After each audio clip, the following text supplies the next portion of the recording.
اعوذ باللہ من الشیطان الرجیم بسم اللہ الرحمن الرحیم الحمد للہ رب العالمین والصلاة والسلام علی اشرف الخلق محمد وآلہ الطیبین الطاہرین وعجل فرجہم۔ گزشتہ درس میں ہم نے خلاصہ کیا تھا یہ کہ آداب زیارت کیا کیا ہیں، یعنی جو زائر قبر نبی صلی اللہ علیہ وآلہ وسلم یا قبور ائمہ علیہ السلام کی زیارت کے لیے جائے تو اسے کیسے جانا چاہیے، کیا کرنا چاہیے، اور وہ سب چیزیں ہم نے بہت ساری چیزیں بتائی تھیں، بہت سی چیزیں بتائی تھیں اور ان کا خلاصہ یا مفاہیم بیان کیے تھے۔ آج تھوڑا ترجمہ کر لیتے ہیں ان چیزوں کا تاکہ یہ مکمل ہو جائے۔ تو پانچویں تھا اس میں ان یمشی علی سکینۃ ووقار غاضا من بصرہ، جب انسان زیارت کے لیے جائے، مومن جب زیارت کے لیے جائے تو سکون و وقار کے ساتھ چلے اور اپنی آنکھوں کو بند جھکا کے، یعنی جھکا کے اپنی نگاہوں کو جھکا کے چلے۔ وواضح ما فی ھذا من توقیر للحرم والزیارہ وتعظیم للمزور، اور ایسے عمل میں یعنی سکون و وقار کے ساتھ چلنا، نگاہوں کو جھکا کے چلنا واضح ہے۔ اس کا ادب اور مقصد یعنی کیا ہے کہ اس سے حرم کا احترام اور زیارت کا احترام اور صاحب قبر کے احترام کی طرف یہ چیز کیا ہے، اس کو حکایت کرتی ہے، یعنی یہ چیز صاحب حرم کے احترام اور صاحب قبر کے احترام کی طرف اشارہ کرتی ہے۔ اور توجہ الی اللہ تعالی والاقتداء الیہ، اور اس سے اس بات کا پتہ لگتا ہے کہ یہ شخص اللہ کی طرف متوجہ ہے اور یہ اللہ سے لو لگائے ہوئے ہے، یعنی اس سے گویا پتہ چلتا ہے کہ اللہ سے لو لگائے ہوئے ہے شخص اور اللہ کی طرف متوجہ ہے۔ ما بذالک من اجتناب مزاحمۃ الناس مضایقۃ البرور، اس کے ساتھ ساتھ یہ کہ آدمی یہ زائر اہل بیت علیہ السلام اجتناب کرے لوگوں کو زحمت سے، ان لوگوں کو زحمت نہ دے، مزاحم نہ بنے ان کے لیے، صحیح، اور مضایقت ان کے لیے تنگی، راستے میں تنگی نہ بنائے مثلا، یعنی اس طریقے سے جائے کہ لوگوں کو کسی بھی طریقے کی کوئی زحمت یا تنگی نہ ہو راستے میں۔ مثلا ایسا نہ ہو کہ مثلا جا رہے ہیں تو صاحب اس طریقے سے جا رہے ہیں کہ راستہ ہی بند ہو جائے، آنے جانے والوں کو پریشانی ہو جائے، نہیں، بلکہ اس طریقے سے آدمی چلے، ایسے جائے کہ لوگوں کو کسی قسم کی کوئی زحمت یا مشکل پیش نہ آئے راستے میں، یعنی وہ لوگوں کے لیے مزاحم نہ بنے، ان کے راستوں کو تنگ نہ کرے۔ وہ عدم اطاعت بعضهم الی بعض، اور جو ہے وہ ایک دوسرے کی اطاعت نہ ہو۔ نمبر 6 یکبر بقول اللہ اکبر، تکبیر کہے، اللہ اکبر کہتا ہوا جائے، ویکرر ذلک ما شاء، اور جتنی مرتبہ چاہے کہے، مرضی ہے جتنا ہو سکتا ہے کہے، اللہ اکبر، اللہ اکبر، اللہ اکبر۔ وقد تحدد فی بعض روایات الی ان تبلغ المیہ، اور بعض روایات میں تحدد محدود کیا گیا ہے تکبیر کو کہ 100 تک تکبیر کہے، 100 تکبیر کہے، یعنی وفی ذالک فائدۃ اشعار النفس بعظمۃ اللہ سبحانہ وتعالی وانہ لا شیء اکبر منہ، اور اس کا فائدہ بھی واضح اور روشن ہے، تکبیر کہنے کا فائدہ بھی واضح اور روشن ہے۔ کیا ہے کہ انسان خود اپنے نفس میں شعور پیدا کرے، اس سے شعور پیدا ہوتا ہے جب انسان اللہ اکبر کہے گا تو وہ اس بات کو محسوس کرے گا کیا کہ کوئی چیز بھی اللہ سے بڑی نہیں ہے، یعنی گویا جب اللہ اکبر کہے گا تو اپنے نفس میں اللہ کی عظمت اور کبریائی کو محسوس کرے گا اور یہ جانے گا کہ اللہ سے بڑھ کے کوئی چیز نہیں ہے، اس سے بڑی کوئی چیز نہیں ہے۔ وَإِنَّ الزِّيَارَةَ لَيْسَتْ إِلَّا لِعِبَادَةِ اللَّهِ سُبْحَانَهُ وَتَعَالَى وَتَعْظِيمِهِ وَتَقْدِيسِهِ فِي إِحْيَاءِ شَعَائِرِ اللَّهِ وَتَعْيِيدِ دِينِهِ، اور زیارت کیا شوق کرے گا وہ سمجھے گا اس بات کو کہ ظاہر ہے کہ زیارت خود کوئی چیز نہیں ہے، لیکن زیارت کیا ہے؟ اللہ کے لیے ہے، اللہ کی عبادت کے لیے ہے، یعنی اللہ کی عبادت ہے۔ وَإِنَّ الزِّيَارَةَ لَيْسَتْ، زیارت نہیں ہے الا لعبادت اللہ، مگر اللہ کی عبادت کے لیے۔ آپ کیوں زیارت کرتے ہیں؟ اللہ کی عبادت جانتے ہوئے، وتعظیم ہی، اس کی تعظیم کرتے ہوئے، کس کی؟ اللہ کے، وتقدیس ہی، اس کی تقدیس کرتے ہوئے۔ کس طرح؟ کس چیز میں؟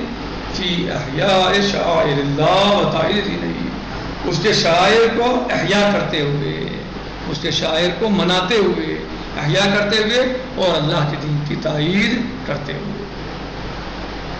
ساتھ وبعد الفراغ من الزیارہ، ساتھ وبعد الفراغ من الزیارہ للنبی صلی اللہ علیہ وآلہ وسلم، اب الامام یصلی رکعتین علی الاقل، اور زیارت نبی صلی اللہ علیہ وسلم اور زیارت امام علیہ السلام علیہ السلام کے بعد 2 رکعت نماز کم سے کم پڑھے، کم سے کم 2 رکعت نماز پڑھے، یعنی آداب زیارت میں چاہیے، زیارت کے بعد 2 رکعت نماز زیارت کم از کم پڑھے، تطوعا وعبادتا للہ، اللہ کی خوشنودی کے لیے اور اللہ کی عبادت کے لیے۔ کتنی؟ 2 نماز کم سے کم، زیادہ کیا پڑھ لیں، کہ کم از کم 2 رکعت تو ہونی چاہیے، تطوعا نہیں، اللہ کی خوشنودی کے لیے، اللہ کی عبادت کے لیے۔ لیشکرہ علی توفیق ایاہ، تاکہ یہ مومن اللہ عز و جل کا شکر ادا کر سکے اس کی دی ہوئی توفیق پر، جو اس نے توفیق دی ہے اسے زیارت کی، اس پر اس کا شکر ادا کر سکے۔ وَيَهْدِي ثواب الصلاۃ للمزور، اور اس نماز کا ثواب کسے عطیہ کرے؟ مزور کو۔ مزور کون ہے؟ صاحب قبر، جس کی زیارت کی جا رہی ہے۔ وفي الدعاء المعصور الذي يدعو به الزائر بعد هذه الصلاة ما يفهم الزائر، اور دعا پڑھیں، وہ دعا جو معصور ہوئی ہیں، جو بیان ہوئی ہیں امام علیہ السلام سے، دعا پڑھے اس نماز کے بعد، صحیح، تاکہ ظاہر سمجھا جا سکے کہ ہاں یہ ظاہر ہے۔ ان صلاتہ وعملہ انما هو للہ سبحانہ وتعالی وحدہ، اور اس کی نماز، ان صلاتہ، اس کی نماز بے شک اس کی نماز، اس کا یہ عمل صرف اور صرف اللہ عز و جل کے لیے ہے۔ وَأَنَّهُ لَا يَعْبُدُ سِوَاهُ، اور یہ ظاہر، یہ مومن کسی کی عبادت نہیں کرتا سوائے اللہ عز و جل کے۔ کوئی ماں صاحب قبر کی عبادت نہیں کر رہا ہے یہ، بلکہ تو اللہ کی عبادت کر رہا ہے، نماز اللہ کے لیے پڑھ رہا ہے، اس کے لیے ہدیہ کر رہا ہے، اس کا ثواب، اس نماز کا ثواب صاحب قبر کو ہدیہ کر رہا ہے، نہ کہ نماز اس کے لیے پڑھ رہا ہے، نہ، نماز تو اللہ کی پڑھ رہا ہے، اس کا ثواب ہدیہ کر رہا ہے اسے، تو اس میں کون سی مشکل ہے بھائی؟ دعا اللہ سے کر رہا ہے، وہاں بیٹھ کے اس کا واسطہ دے کے کر رہا ہے، تو اس میں کیا مشکل ہے؟ کوئی مشکل نہیں، یہ تو عین توحید ہے۔ وَلَيْسَتِ الزِّيَارَةُ إِلَّا نَوْعٌ مِّنَ التَّقَرُّبِ إِلَيْهِ سُبْحَانَهُ وَتَعَالَى زُلْفَىٰ، اور زیارت نہیں ہے مگر ایک قسم ہے اللہ عز و جل کی قربت کی، صرف اور صرف بس اللہ کی قربت کا ایک قسم ہے، اس کی قربت کی ایک طریقہ ہے، اس کے قریب ہونے کا، اس کی رضا حاصل کرنے کا، اس کی قربت حاصل کرنے کا، اس کے عام مقام بلند پانے کا ایک ذریعہ ہے زیارت۔ ورنہ زیارت کوئی نہ صاحب قبر کے لیے کر رہا ہے وہ، اور نہ ہی جو ہے وہ کسی اور کے لیے کر رہا ہے، بلکہ زیارت وہ اللہ کے لیے کر رہا ہے۔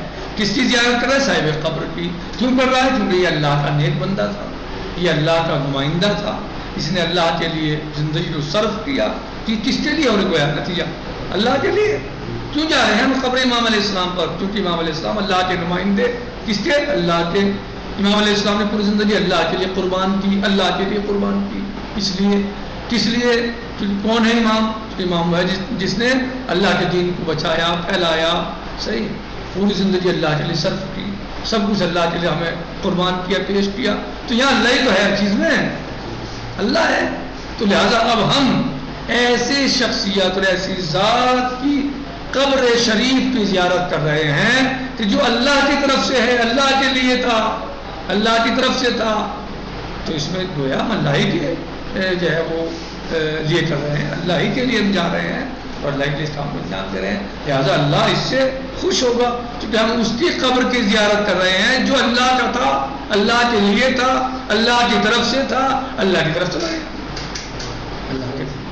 تو اب اس میں جو ہے وہ اب کوئی کہے کہ صاحب یہ تو شرک ہے، یہ تو بدعت ہے، تو لگا ہے کہ وہ خود شرک و بدعتی ہے، وہ خود مشرک لگا ہے.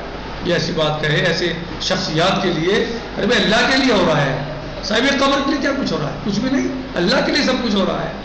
نماز اللہ کے لیے، دعا اللہ سے مانگی جا رہی، صاحب قبر کو صرف وسیلہ و واسطہ بنایا جا رہا ہے کہ اللہ تیرے یہ نیک بندہ ہے، تیرا خاص بندہ ہے، تو اس کے واسطے سے میری حاجت مثلا پوری فرما مثلا.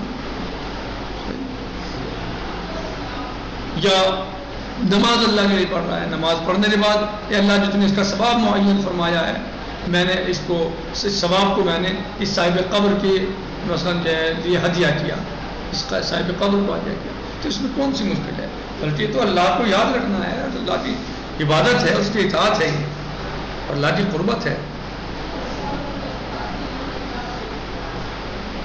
اب کیا کہے گا بعد میں؟ مثلا یقول کہے مثلا کیا اللہم لک صلیت ولک رکعت ولک سجدت وحدک لا شریک لک.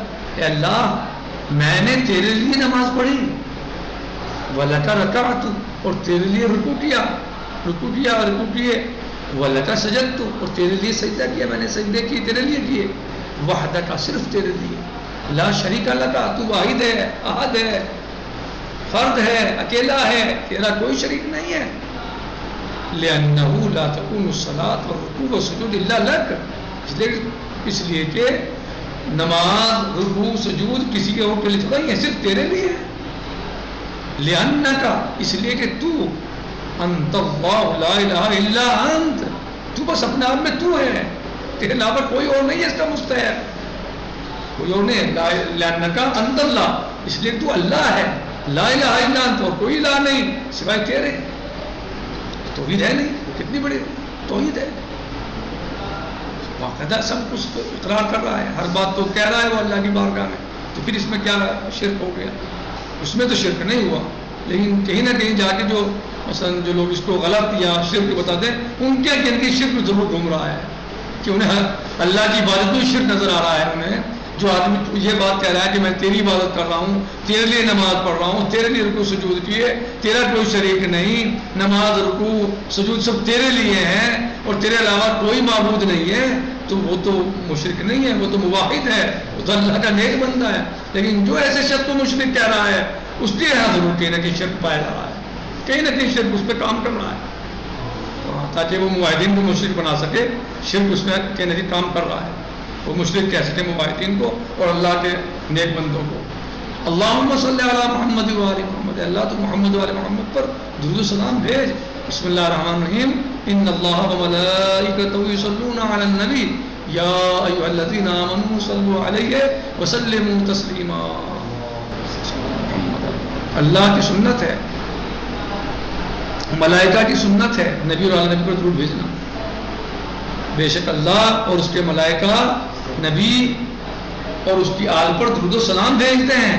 اے مومنین، اے مومنوں، تم بھی نبی اور آل نبی پر درود و سلام بھیجو. اللہم صلی علی محمد و آل محمد. تو یہاں وہ اللہ کی اطاعت کرنا نہیں کر رہا ہے صلوات پڑھ کے، تو اس میں کون سی بری بات ہو گئی؟ وَتَقَبَّلْ مِنِّي زِيَارَتِي اور اللہ تم مجھ سے زیارت کو قبول فرما، تو قبول فرما لے یہ زیارت، تیرے لیے زیارت کی میں نے یہ، تو قبول فرما لے. وَاعْتَنِي سؤالی اور جو میری حاجت ہے اسے پورا فرما. بِمُحَمَّدٍ وَآلِهِ الطَّاهِرِينَ حضرت محمد مصطفیٰ صلی اللہ علیہ وسلم اور ان کی آل پاک کے واسطے سے یا صدقے سے میری حاجات کو پورا فرما. والحمدللہ رب العالمین. السلام علیکم ورحمۃ اللہ وبرکاتہ. فی امان اللہ. خدا حافظ.